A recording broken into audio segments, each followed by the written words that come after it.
Pronto. Olá pessoal, boa noite. Para quem é da noite que vê esse vídeo, obrigado. Você também que é do dia, bom dia. E você que é da tarde, boa tarde.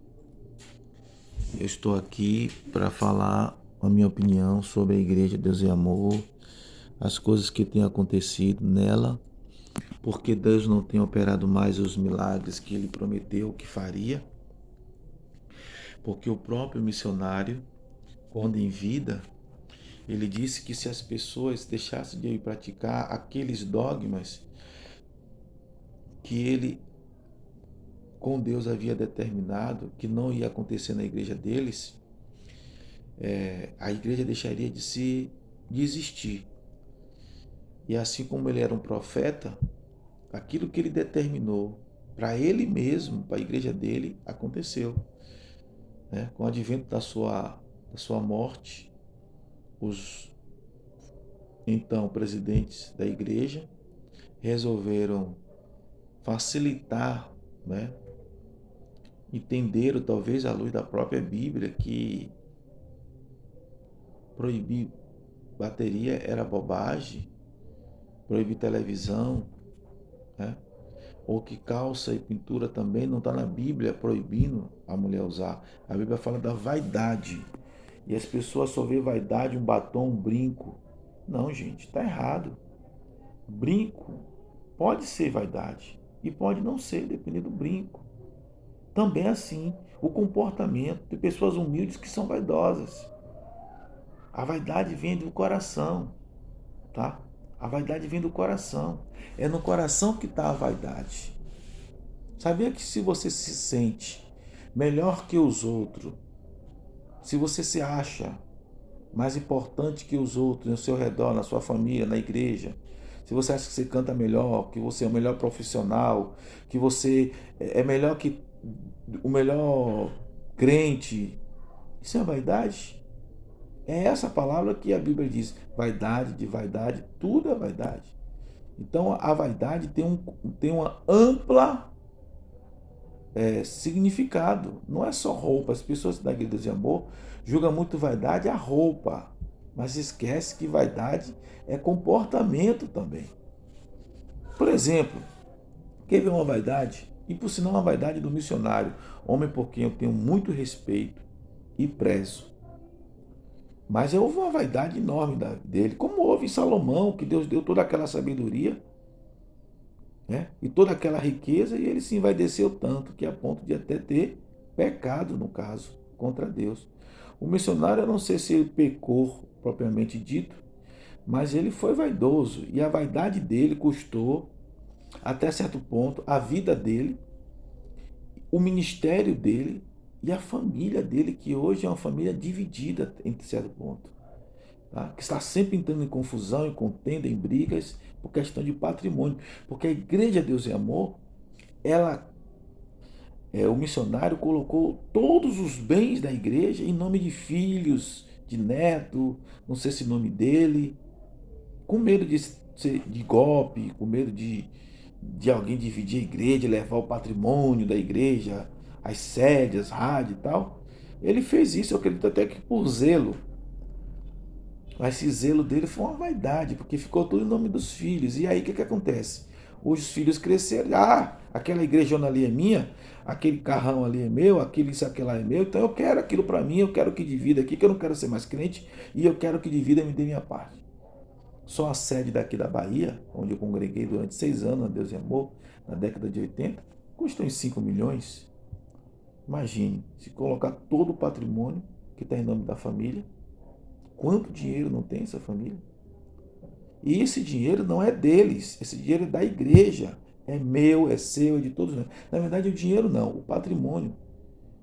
A gente contribuiu, a gente ofertou voluntariamente por isso. Eu não me arrependo da minha oferta, eu dei minha oferta ao Senhor. E enquanto eu estava lá, eu fui abençoado. Eu dei a minha oferta ao Senhor.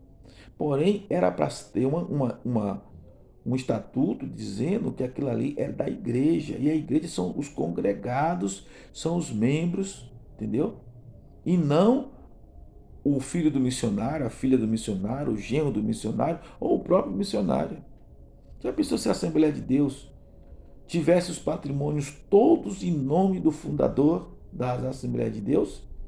Eram bilhões, se não trilhões de reais ou dólares que esses homens teriam, a família deles seriam donos, seriam uma das famílias mais ricas da terra, que a Assembleia de Deus tem no Brasil e no mundo todo, e tem mais que a Igreja de Deus em Amor. Tem até canal de TV. Imagine se tudo isso estivesse em nome dos filhos.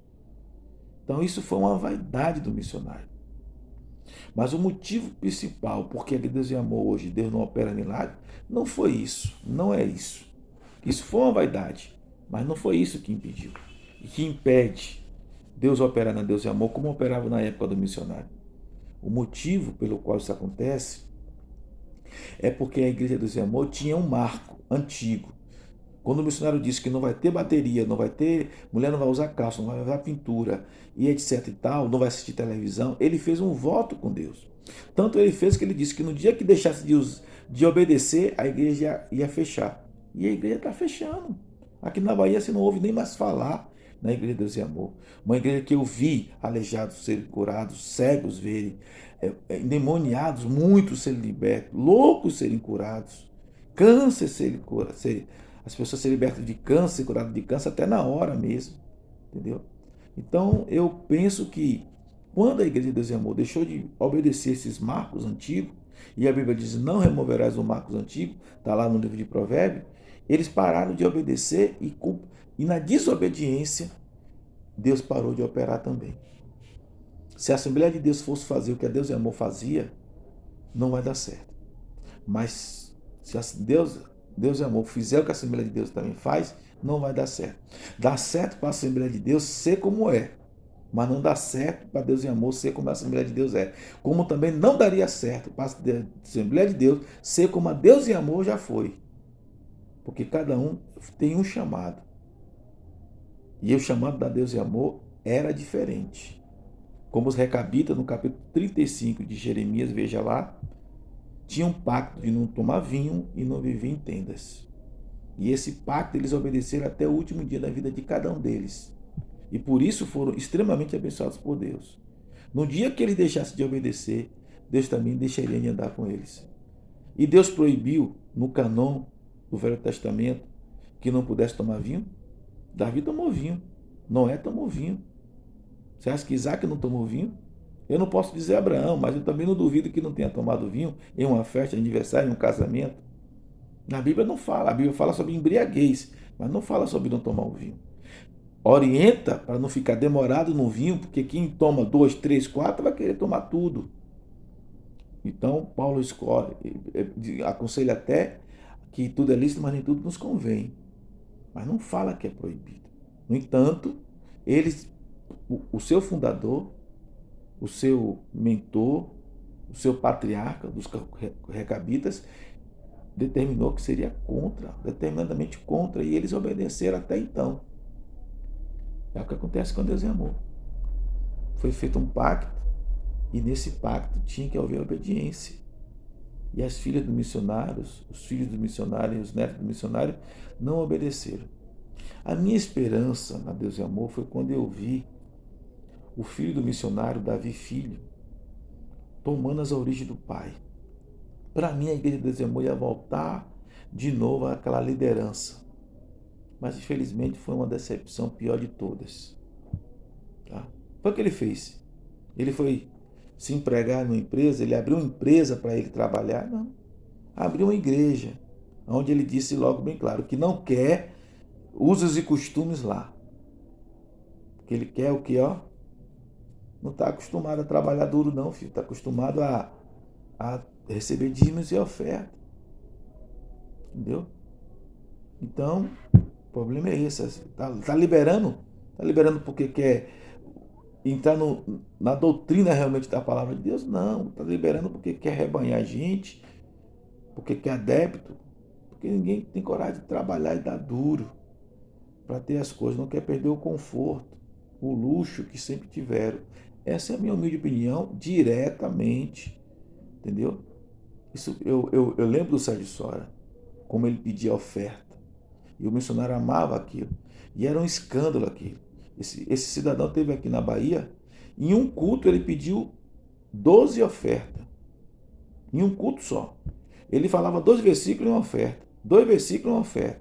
Ele dava 2 glórias e 2 ofertas. Foi envelope. Todos os envelopes que veio de São Paulo, ele trouxe um bocado. Ele já trouxe porque pensando nisso. E na reunião de obreiro ele dizia, peça, é para pedir, o povo tem que dar, porque o povo é de Deus, tem que dar a obra de Deus.